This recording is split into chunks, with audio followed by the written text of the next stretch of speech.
Kiambu niyo kaunti ya kana hari uingi wa andu aria magagitio ni uhuthiri wa ndawa cia ndugugio amu namba ino igerereirio gukorwo iri andu 1,300. Ahuthiri aingi a ndawa ici mari kaunti ya Mombasa, yumitwo thutha ni Kilifi na Nairobi.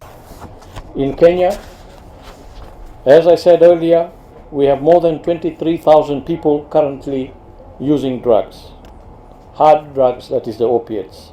Ni ngoretwo ndina mathina maingi muno ma kwenda gutiga, kwenda gucenjia maisha makwa, no ndiraikenirie muno ni Thibitari no. Aingi andu aya 1,300 a Kiambu mari gicigo-ini kia umbunge gia Kiamba na nikio gicaguritwo kuhingurwo thibitari uyu niguo kunyihiria rugendo andu aria marathiaga kuraihu gwetha utungata uyu nja ya Kiambu. Hena bata munene muno tondu wa tigiti na transport, andu ingi no makorwo me macinani na matirota gukinyirwo ni ndawa ino.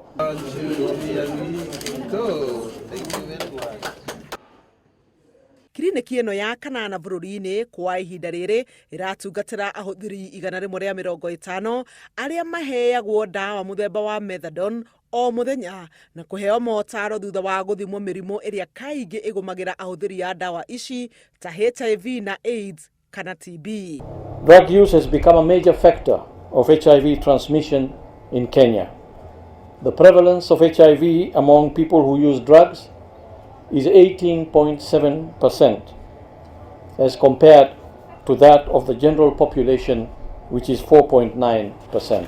Kurumirira uguo thirikari ya kaunti ya Kiambu niranire kuongerera thinga bara-ini ya kuhurana na uhuthiri wa ndawa cia ndugugio, na Nyoro akauga ni mombete batoni ya kuhurana na thuguri ya vangi oro hamwe na njohi itari njitikirie matura-ini. Turathondeka multi-agency task force onogoro igutuma tuthie tugacaria nginya GSU nitugucicaria no mundu utari na license kuma mweri imwe ndakendia njohi kia aria mararigitwo maguteithio na njira ya kuheo ciivarua na angi guthomithio kothi cia moko na kuheo ngombo niguo kwambiriria biacara cia kumateithia muturire-ini. Handu-ini ha Inooro TV, njitagwo Helen Maina. Mental health issues affecting our populace.